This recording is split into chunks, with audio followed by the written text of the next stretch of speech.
Kung hanggang ngayon hindi mo pa rin alam yung apat na effects nitong SP1 Nova Go na Enya guitar, panoorin mo yung video na to. Meron tong apat na effects, kailangan mo lang pindot-pindutin yung button na to para mag-iba-iba yung effects nito.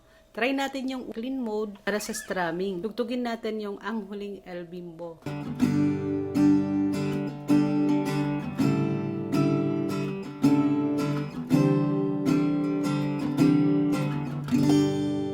Pangalawang susubukan natin, yung reverb mode. Color blue. Try natin to sa kantang Forevermore.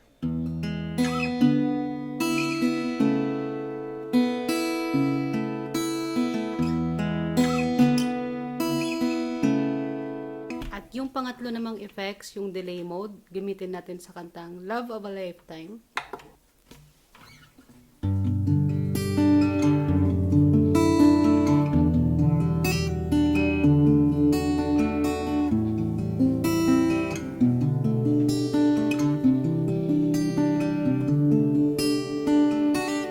Yung panghuli naman, fusion mode, color purple. Gamitin natin sa kantang Hotel California.